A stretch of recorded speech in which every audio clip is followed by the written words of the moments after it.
mundo começou, o Criador pensou bem. Só ele pode dizer de onde a poesia vem, e que quando ele fez o mundo, fez poesia também.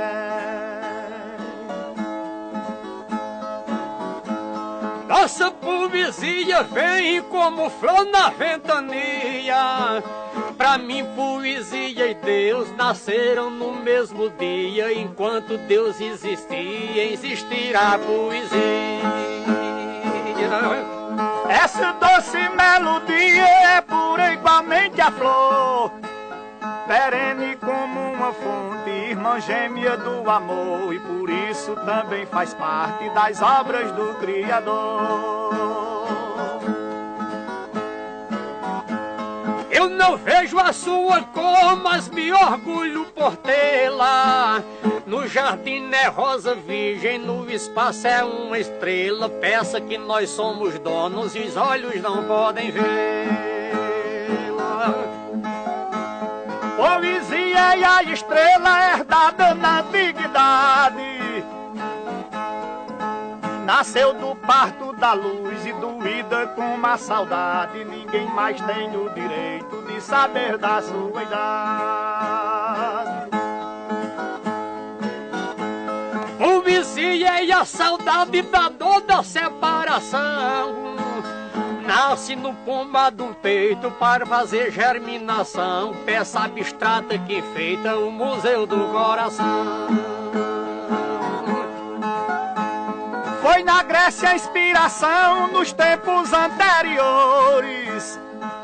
Na Europa fez história dos antigos trovadores, e no Nordeste é a vida dos poetas cantadores. Poesia, uma das flores que só Deus beija a corola. Joia que a mão não segura, se aprende sem escola. Imagem que a gente amarra com 10 cordas de viola.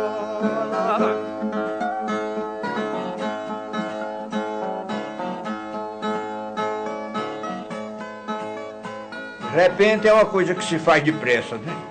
Quer dizer que é de repente. Uma oratória rimada. Repente é momento, é espontaneidade, é reflexo. E já se chama repente por ser feito de repente, né? Repente é a pessoa improvisar com rapidez. É a espontaneidade daquele momento que você está construindo. O repente, o verso improvisado, existe na maioria das culturas, né? Isso é principalmente nas culturas rurais, nas culturas não literárias, as culturas que não usam muito a palavra escrita e que dependem principalmente da comunicação oral e da memória. Essas culturas têm os seus rituais, os seus encontros de comunidades, de clãs, de famílias, que às vezes se encontram geralmente num ambiente como uma feira. Onde é que é por isso aqui? Vamos firmar o código de para deixar aí firmar na frente, subir. Vamos arrochar o pé. Firma aí que o negócio está enfeitado. E o negócio está ruim. O negócio está quente. E esses desafios, esses encontros, muitas vezes são feitos em forma de verso improvisado. No nosso caso, principalmente, no caso do Nordeste, nós temos uma herança africana muito grande, e o africano é um grande improvisador. Esse espírito improvisador do africano veio aqui para o Nordeste, e nós temos ele nos desafios de maracatu, no coco de embolada, temos ele na cantoria de viola e assim por diante. Então, uma das grandes fontes do nosso repente aqui no Nordeste é a África. Existem duas Áfricas. Tem a África negra e existe o norte da África, que é árabe. São aquelas tribos árabes que vivem ali por cima, naquela borda superior do Saara, junto ao Mediterrâneo. E foram esses árabes que invadiram a Península Ibérica, no ano de 700 e tantos, e de certa forma fizeram a cabeça de Portugal e Espanha durante 700 anos. Então essa influência árabe também é fortíssima, mas ela é uma influência africana que veio via Portugal e Espanha e colonizadores. A influência da África negra de baixo veio via escravidão.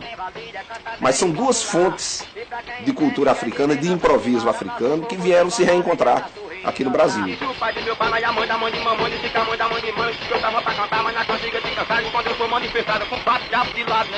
Existe uma uniformidade cultural muito grande entre o norte da Espanha e, passando a Cordilheira dos Pirineus, o sul da França.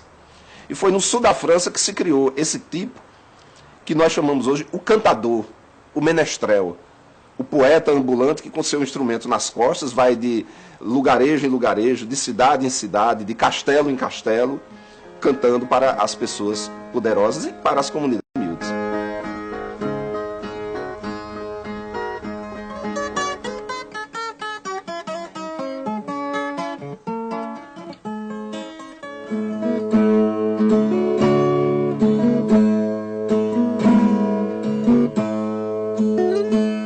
Os cantadores nasceram na Serra do Teixeira.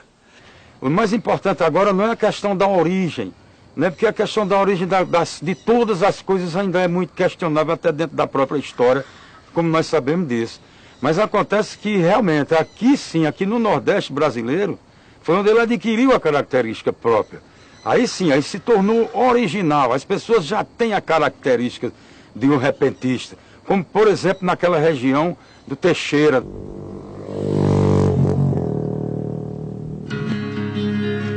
Os cantadores que criaram a cantoria são mais ou menos esses poetas: Germano da Lagoa, Ugolino Nunes da Costa, Nicandro Nunes da Costa, Silvino Pirauá, Romano do Teixeira e tantos outros. Essa geração de meados do século XIX. Esses são importantíssimos porque são os pais fundadores da cantoria. Pedra do Vento ou Morro da Saudade. É assim que se chama aquela rocha que do cimo da serra desabrocha, dominando a paisagem da cidade. Quando os raios do sol em rubra tocha vem dourar lá em planta e majestade, o cruzeiro plantado sobre a rocha lembra Cristo exaltando a humanidade. Até parece um secular diadema com que Deus distinguiu a Borborema ao criar nossa terra brasileira. E ao pé do colosso milenário vive o povo valente extraordinário da cidade serrana do Teixeira. Eu tenho uma teoria de ficção científica sobre o repente, que é que nessa região do sertão do Pajeú, dos Cariris Velhos da Paraíba e tudo mais, caiu uma espaçonave que vinha de um planeta onde as pessoas só falavam de improviso, onde não existia cultura escrita, nem gravador, nem memória, tudo eles falavam de improviso. E esses ETs, que se pareciam fisicamente muito com a gente, começaram a se acasalar com a população humana local da Paraíba e de Pernambuco, e daí surgiram os cantadores. Não tem outra maneira de você exprimir uma realidade social tão rica de pessoas que fazem versos e que gostam de versos. Porque é justamente nesse triângulo de território que está essa fonte da cantoria. É um negócio impressionante. Você tem Triunfo, você tem Arco Verde, aí para cima você começa a ter Monteiro, Sertânia, Itapetim, São José do Egito, Tabira, Teixeira. É só olhar no mapa.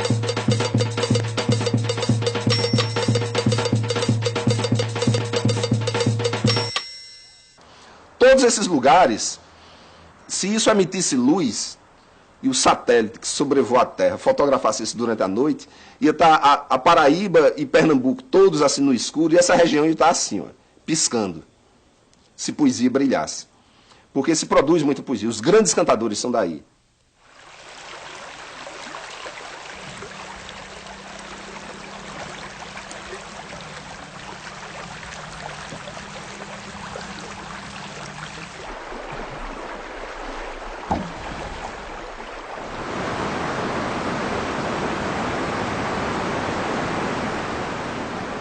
Sempre que me apresentando ao crítico peço licença, porém como recompensa meus versos vou declamando. Agradecimento dando aos que querem me escutar, porque é bom recitar para bons observadores. Sou do Pajeú das Flores, tenho razão de cantar. Eu nasci nesse rincão do sertão pernambucano, não gosto de desengano, detesto decepção. Só faz bem ao coração viver, brincar e amar. É muito bom escutar versos de improvisadores. Sou do Pajeú das Flores, tenho razão de cantar. E você canta, eu também canto, veja aí se não esquece. O que acontece no mundo nem tudo é o que parece. E você canta, eu também canto, veja aí se não esquece. Tudo que tem no mundo nem tudo é o que parece. E a raposa pro cachorro, o gabiru pro preá. aí a enxedeira pra pai, o mascarado pro zorro, a ladeira para o morro, a missa para a quermesse, a oração para a prece e o colega pro amigo. Por isso que eu lhe digo, nem tudo é o que parece. Você canta, eu também canto, veja isso e não me esquece. Mas do que acontece no mundo, nem tudo é o que parece. Relembro meu casamento e o povo convidado, a minha noiva de lado, fazendo o seu juramento, ser fiel todo momento, o padre reza uma peça, recomendou, não esquece, mas ela se esqueceu e me chifrou com um maristeu, e nem tudo é o que parece. Aí você canta, também canto, veja isso e não esquece. O que acontece no mundo, nem tudo é o que parece. Nem tudo que rima é repente. A rima é um recurso da poesia, aliás, é uma coisa interessante, a palavra rima e a palavra ritmo vem da mesma palavra latina. Significa repetição de coisas iguais para criar um efeito estético. A rima é isso e ritmo é isso. Uma repetição de um intervalo igual para criar um efeito estético. A rima para o cantador tem que ser exata. Agora, o repente, ele se caracteriza muito por ser um verso rimado, mas veja bem, repente não é rima. Repente é o verso improvisado feito na hora. Nem tudo é o que parece, a gente pode provar. Às vezes um lugar verde tem poluição no ar e o mar parece oceano, mas nunca passa de mar. Residência não é lar quando o dono dela é rude. Lagoa não é barragem, barragem não é açude. Nem toda pessoa gorda pode ter muita saúde. Nem toda grande atitude elimina precedente. Nem todo riso é sincero, nem toda voz é de gente, nem todo livro é bem feito e nem toda rima é repente. É bastante diferente de uma ONG a uma escola, de um sapato de borracha para um chinelo de sola e de um cantador de embolada para um cantador de viola. A imagem do cantador é muito importante porque ela acabou sendo, para nós nordestinos, um dos símbolos de uma coisa boa que se pode ser quando você não tem nada, nenhum meio de produção artística, quando você não tem dinheiro, quando você não tem equipamento, você não tem instrumentos, essas coisas todas, e você precisa ganhar a vida só com a sua inteligência. Onde você é o seu próprio instrumento. Então, quem é o cantador? É um cara que muitas vezes até do instrumento ele prescinde um pouco. Porque se você for olhar atrás, a maioria dos violeiros toca muito mal a viola. Ele sabe fazer 2 ou 3 acordes e passa a noite e a vida naqueles 2 ou 3 acordes. Talvez até a viola possa existir sem um cantador, mas o cantador sem a viola não poderia. Eu casei com 24 anos, com a mulher que vive comigo, né? Quer dizer que faz 42 que sou casado com ela. Agora com a viola eu casei com 15. Faz mais tempo, né? Faz, bem dizer, 50 anos, meio século, que a viola me acompanha. Para onde eu vou, ela está comigo. Me acompanhou nas lutas mais ferrenhas e nas horas de mais alegrias. Já cantei do Baixo Meretrício ao catete do presidente, o Palácio do Presidente da República.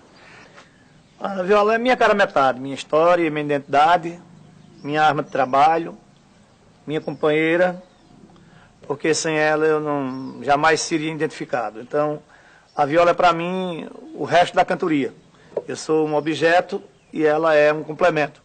Eu tenho a minha viola como uma musa, como uma namorada, como um documento, como uma indumentária da minha vida, uma representante da minha pessoa, não só nos festivais, mas em todo o período da minha vida. A viola é uma companheira, a viola é uma arma e a viola é uma fonte de inspiração por onde tudo começa. Porque o colega às vezes está terminando uma estrofe e você não sabe para onde vai. E às vezes que você dá 2, 3 pancadas na viola, aparece uma coisa para você dizer. Então a viola também é quem identifica o cantador, né? O cantador sem viola é como um rei sem chocalho, ele não sabe procurar. E a nossa viola é uma viola simples, é tocar somente um acorde lá maior. Agora, quando nós cantamos uma canção, ocupamos também alguns sons. Mas sempre sons mais simples. O cantador dificilmente toca muito bem. Porque nós não somos violeiros, nós usamos as violas para o fundo musical do repente. Hoje a cantoria é show.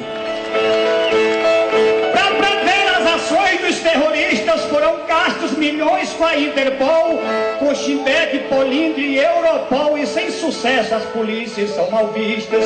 CIA e FBI encontram pistas, mas as pistas dão pouco resultado. O limite foi tão extrapolado que não tem mais limite que extrapole. Não existe governo que controle os cabeças do crime. O cantador ia cantar com outro sem saber o que é que ia cantar, nem saber o que era que ele trazia. Tinha que ser repentista para responder na altura o que vinha de lá. Está havendo uma diferença, porque na época que eu comecei a cantar, e na plenitude da minha profissão, os cantadores eram quase todos analfabetos. Hoje tem uma diferença, porque tem cantadores formados, tem advogado, tem médico. Pedro Amorim, do jeito que ele viajava a cavalo, Pedro Vieira Amorim. No meu tempo, o cantador viajava era a pé. Eu sempre tive, porque quando meu pai tinha um recursozinho, eu me criei, tinha um cavalo bom, burro bom. Eu sempre cantei com vários cantadores, eles andando a pé e eu a cavalo. Porque eu tinha o cavalo, ele não tinha. Eu admiro muito os cantadores do começo do século XX, das primeiras décadas do século XX, que foram grandes nomes também, e dos quais a gente não sabe muita coisa. Aí nós temos essa geração cujo final de carreira e final de vida eu vi, porque eu os vi cantar pessoalmente. Os irmãos Batista de São José do Egito, Otacílio, Dimas e Lourival, o grande Pinto do Monteiro, Jó Patriota, muitos poetas que tiveram o seu auge, talvez, por volta dos anos 40 e 50, mas que até a década de 70 ainda estavam em atividade. Eu já sei que ele é desaforado, quer botar todo defeito em mim, mas eu sabendo que ele é ruim, estou muito na vida conformado. Visionário, fazendeiro adequado, rogo até que ele ouve e observe. O Pedro não canta e nem escreve, além de ruim é ordinário, e hoje aqui na fazenda de Genário vai chorar, mas me paga tudo que der.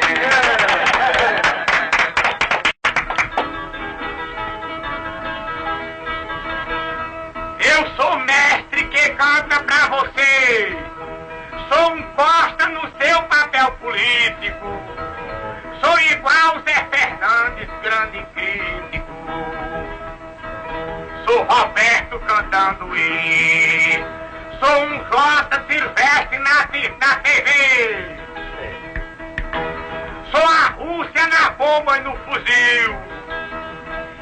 Você faz um martelo, eu faço mil. Minha voz no Nordeste é quem comanda.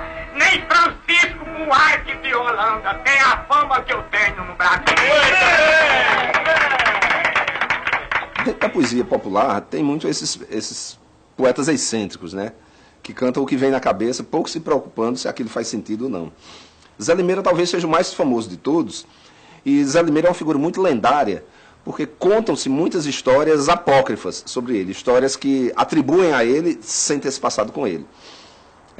Zé Limeira ficou muito famoso devido ao livro do poeta Orlando Tejo, Zé Limeira, o poeta do absurdo. E esse livro preservou muitos versos importantes de Zé Limeira e divulgou muitos outros versos que, segundo os cantadores, isso é uma coisa muito polêmica ainda hoje, muitos cantadores dizem que muitos daqueles versos não são de Zé Limeira. Não, eu tenho uns, mas eu não nego não, foi eu que inventei. Agora, se eu tivesse dito Orlando, ele teria botado no livro. Que tem um mote assim, disse, quem pisar no Pajeú, sente o calor do repente. Eu inventei que Zé Limeira tinha feito. Eu vejo se bota no meu livro. Eu disse, quem sente dor de barriga não pode beber mingau, quem bota queijo em giral, quer ver gato e quer ver briga, barro de areia não liga, rico não quer ver parente. Quem anda com dor de dentro não toca em pé de uruçu, quem pisar no Pajeú, sente o calor do repente. Tu acha? Não parece uma doidice dele? Eu não me chamo trocadilhista, mas também faço jogo de palavras. Por exemplo, eu cantando com o Vicente de Freitas, ele disse, a boca muito beijada é de uma pessoa louca. Eu disse, tem boca que beija a boca sem notar que a boca é quente. Que boca arranjando boca, nasce boca mais na frente, nem que a boca toque a boca noutra boca diferente. Mas que o Zé Limeira tinha legitimidade no repente. Agora, um repente todo mesclado, não tinha essa história de como os cantadores célebres fazem no assunto sem fugir da métrica, da teoria. Ele era metrificador, eu ainda cheguei a ouvi-lo. Ele disse, esse saco que aprender em São Zé, ela é legítima, não sei nem se está no livro da Orlando. Ele disse, na viola e no repente o que eu fizer ninguém faz. Meu padre Cícero mandava eu expulsar Satanás, o que eu já sei não pergunto, com até pouco, se quer muito, se não dá, se até demais. Isso aí é legítimo da Limeira. Eu assisti em São Zé e aprendi isso de repente.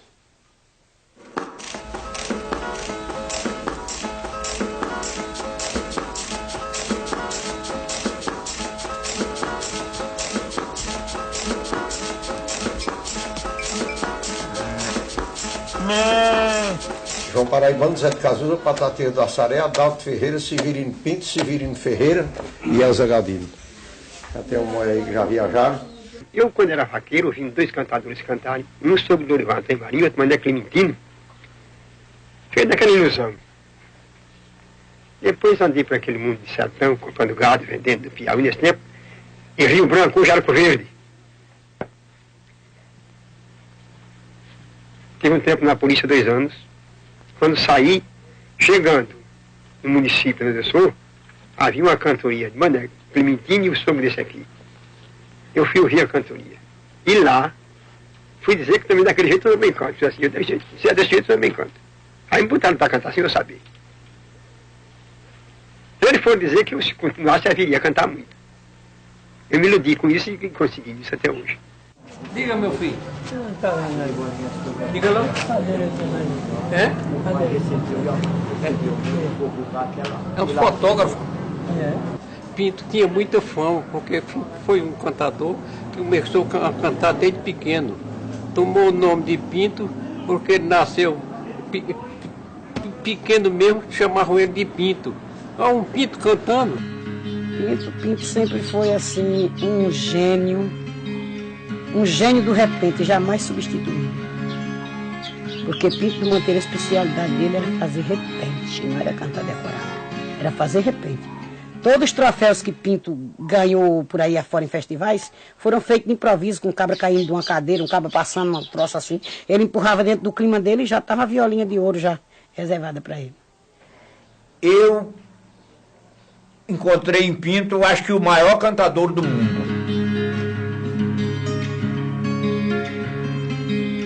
Ele diz, poesia é aquele que tira, Deus não tem botão não cabe.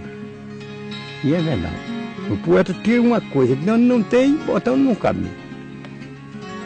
Pinto era o mais improvisador do mundo. De nada ele fazia tudo.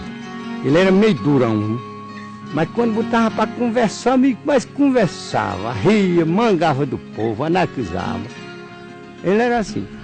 Num buliço com ele era como cobra. Com ele espantava. Os versos dele, eu tenho centenas de versos dele. Então isso fazia parte também do personagem Pinto.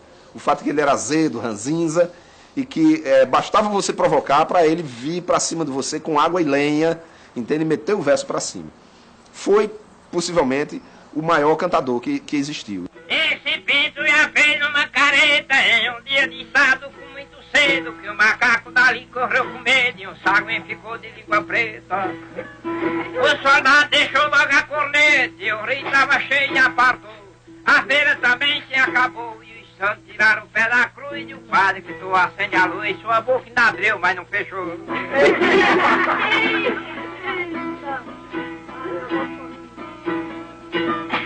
Quando eu canto galope em uma sala, desce o céu, sobe a terra, seca o mar, para a brisa, muda o vento, finda o ar. Cego vê, mudo fala e mudo fala. Gela o sol, queima a lua, o eixo estala. Tempestade transforma-se em sereno, cascavel, perna, barril, veneno. A mentira se vira, na verdade, vira a lata da tua qualidade, numa coisa tua no meu terreno.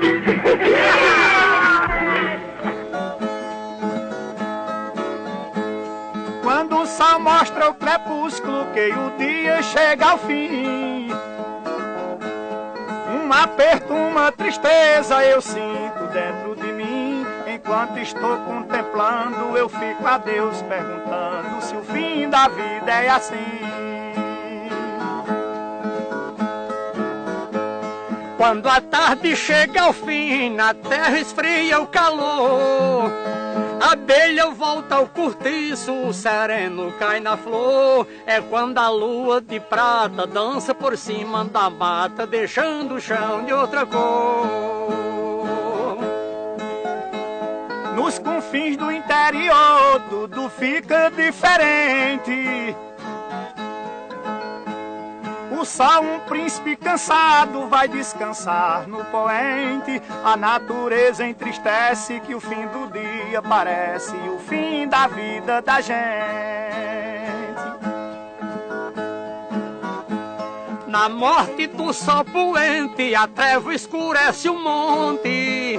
A brisa canta um poema no bojo fresco da fonte. E o sol é como um espelho pintando o céu de vermelho pra morrer no horizonte.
Aqui é 99.9 Rádio Universitária FM, o Forró Vera Siriol, um programa com cheiro de mato e terra molhada. Estamos com a sequência A Arte da Cantoria.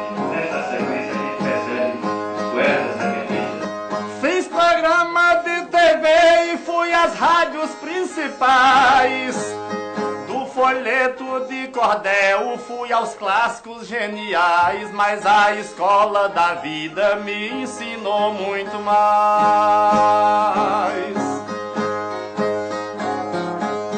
Eu também corri atrás da profissão que abracei. Já cantei em Portugal, em Paris também cantei. E tem gente nesse Brasil que não foi onde eu cheguei.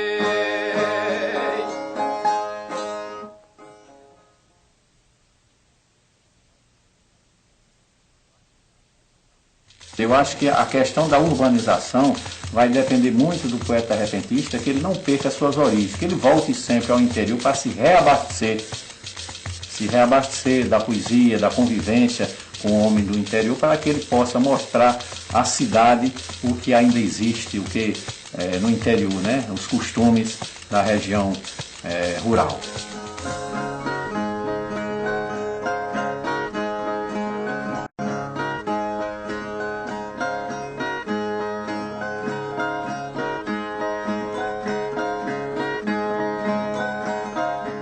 Eu gosto sempre de dizer que houve uma inversão na cantoria, uma inversão geográfica. A cantoria que há 50, 40 anos atrás era 90% rural e 10% urbana, inverteu. Hoje a cantoria é 90% urbana. De 100 cantorias que a gente faz, o máximo, estourando, a gente faz 10 na zona rural.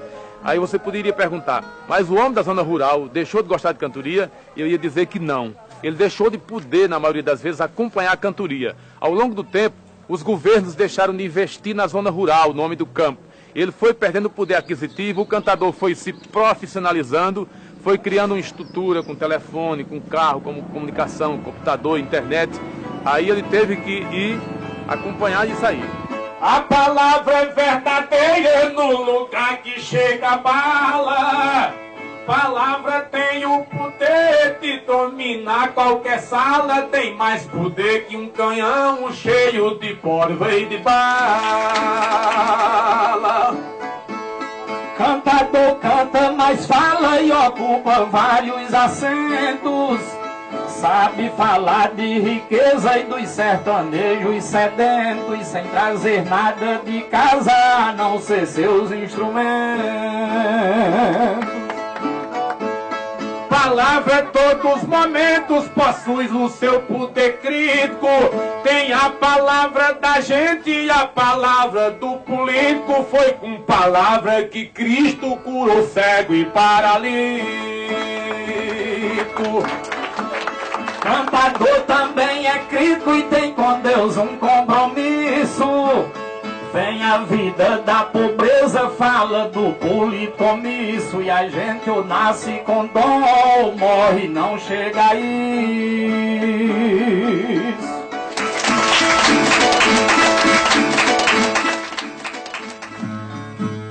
Pois a palavra da gente, além de metrificada, usa a oralidade musicada e ritmada. No sertão ou capital sempre é muito apreciada. Essa linguagem falada traz cultura por tabela. O cantador é repórter sem mostrar nada na tela. Mensagem que o sertão aprendeu muito com ela. Seja em cestilho ou parcela, o cantador se desprende. Seu repente o povo escuta, seu folheto a turma vende. Quem não aprender na escola, mas sendo rimando aprende. A cantoria transcende um panorama mais lindo. Poeta é a voz do povo que está ali assistindo, que quer dizer, mas não pode tudo quanto está sentindo. Hoje nós temos 4 capitais no Nordeste que são muito importantes para a cantoria, que tem um público grande e bom e sempre presente nos grandes eventos, que é Recife em primeiro lugar, depois vem aí Fortaleza, Natal e João Pessoa. Foi para São Paulo, foi para o Rio de Janeiro, veio para aqui para Recife. Isso faz parte do êxodo rural, né? Porque a cantoria, essa história de que a cantoria hoje é urbana, é um resultado do êxodo rural. Quando os trabalhadores do campo, que a cantoria era uma manifestação até os anos 50, era mais uma coisa chamada de rural, com essa vinda do campo para a cidade, a cantoria passa a perder também espaço no campo e ela vem acompanhando. Ela entra na cidade pela periferia. Porque os cantadores vêm atrás dos seus ouvintes que estão mais na periferia da cidade, porque o povo do campo não vem para o centro da cidade, ele vem para a periferia da cidade. A ideia é levar para Belo Horizonte, para Belém, para Fortaleza, para Goiânia. Agora, grandes festivais tem durante o ano todo. O bom da cantoria é que a cantoria não é uma coisa só sazonal, nem local. Então você tem grandes festivais em Caruaru, Petrolina, Teresina, João Pessoa, Fortaleza, nas pequenas cidades, tem Iguatu, tem Patos, tem Caicó.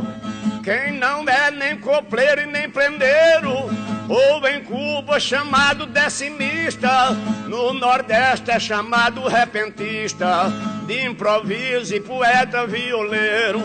Num período chamado pioneiro, que nasceu no sertão paraibano, se viveu assim de Aureliano, escanchado no lombo do animal. Hoje eu ando em metrô na capital, nos 10 pés de martelo alagoano, nos 10 pés de martelo alagoano, nos 10 pés de martelo alagoano.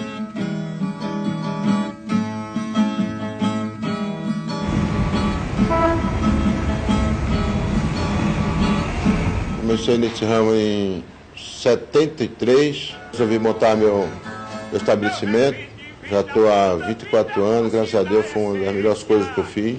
Quando eles querem vir para cá, eles pedem o espaço pra gente, a gente cede o espaço. É uma cultura muito bonita, porque sabe que é o cara olhar na tua cara assim, de repente ele bolar um repente Falando da tua pessoa? Não, é que não é bem promover, porque eles já são promovidos, eles são muito inteligentes, que é mais uma reunião da cultura.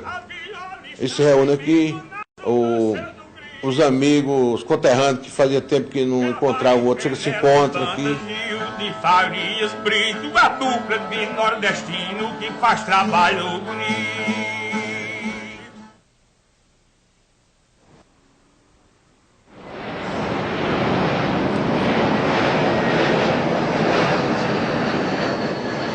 Existe na cidade de São Paulo um grande número de imigrantes, né, de nordestinos, que estão aqui e que fazem a sua cantoria de pé de parede, a sua cantoria nos bares, né?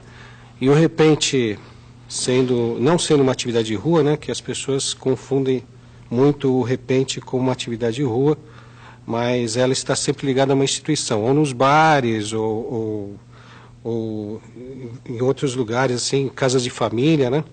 E trazendo para uma instituição cultural. No caso do SESC, ou instituições privadas ou públicas, ela acaba sendo vista por um público, né? E o público acaba conhecendo essa rica manifestação, né? E as instituições acabam facilitando isso no que se refere à mediação, né? Aspectos mediáticos do repente. Às vezes com um folheto, né, distribuído ao público, explicando o que é o repente, às vezes com um catálogo ou enriquecendo com outras atividades. Bem, quando eu cheguei já tinham vários cantadores aqui em São Paulo, não atuando muitos como profissionais, né? Por exemplo, quando eu cheguei, já tinham passado por São Paulo Zé Miguel, já tinham passado Zé Luiz, Zé Ferreira, Januário, Guriatã de Coqueiro, que foi um dos pioneiros, chegou aqui nos anos 50 ainda. O primeiro cantador a trazer a sua mala. A mala naquela época era como Gonzaga dizia, era um saco amarrado com um nó, né? Um saco e a roupa dentro. Então é o seguinte, quando eu cheguei aqui, pelo menos o público do Nordeste já acompanhava a cantoria. Aí depois o tempo foi passando e a gente conseguiu, nessa época só tinha 2 ambientes para cantar no Brás, Rua Brigadeiro Machado e Rua Cavaleiro.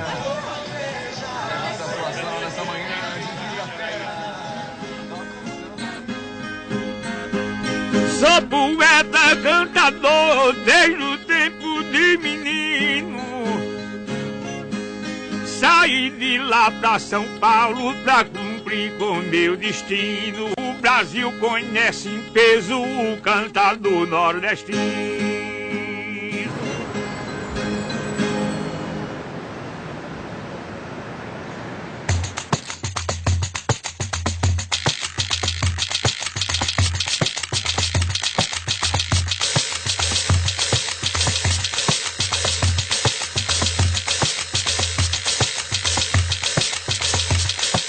Para trabalhar aqui em São Paulo à procura de emprego, porque eu tinha vontade de conseguir uma gravação.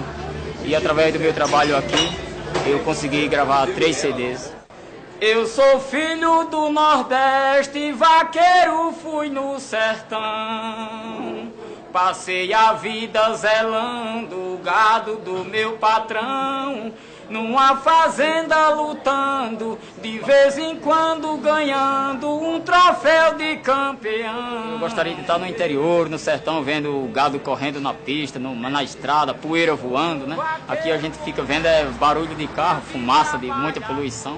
Mas fazer o quê? Tem que se deixar de lado, porque quando você abandona aquilo que você gosta, aquele te abandona também. Então não pode, eu tenho que continuar cantando.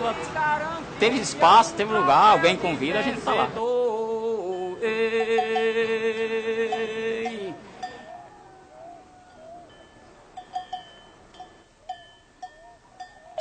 Aí o Matuto de Palmeira, Matuto que é nascido e criado naquelas serras, naquelas montanhas, aí o Matuto fala assim, né? O Matuto de Palmeira dando um feirinho almadia, vendendo um chapéu de paia, 3 arroz, 3 cangaia, 5 arroz, 5 cia. Tira o cabresto do cavalo do Matuto, veio o bicho que ele é bruto, piado de pé a mão. Ei, ei, ei, ei, ei, boi, ei, ei, ei, ei, ei, boi. chama o vaqueiro pra corrida de Mourão. Poeta.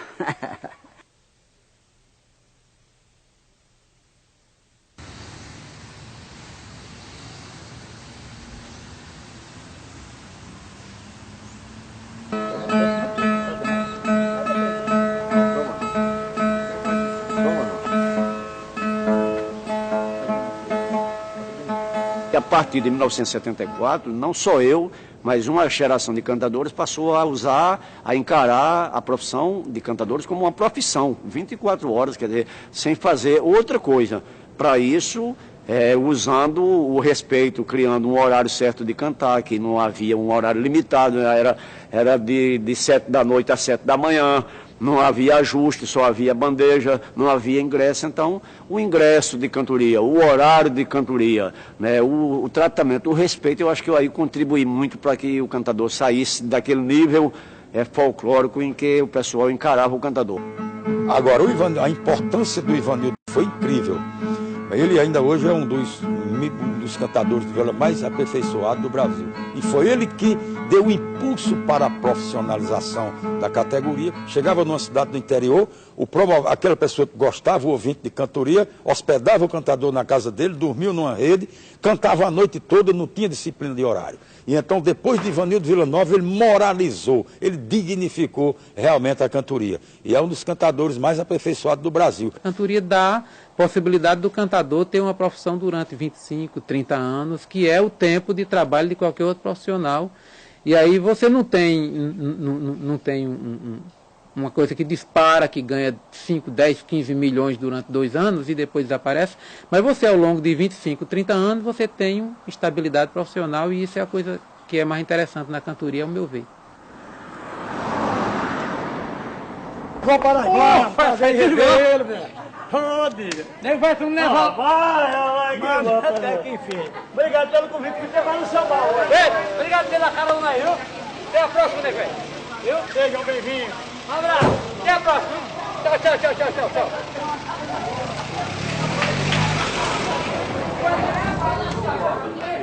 Pela primeira vez na história desse bar, esses me conhecem, são igualmente uma família.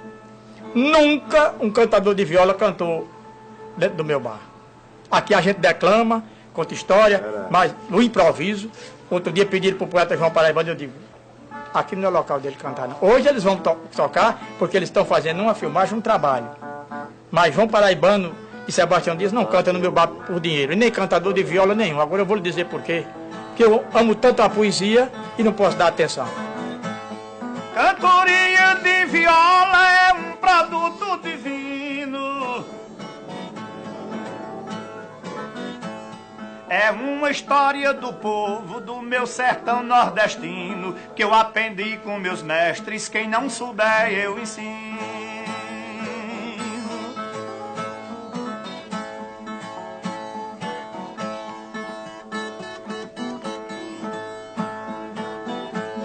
Repentista nordestino, tudo que faz é namora. Nos dentes a língua bate, no peito a viola chora. E quem não conhece cestilhas fica convencendo agora.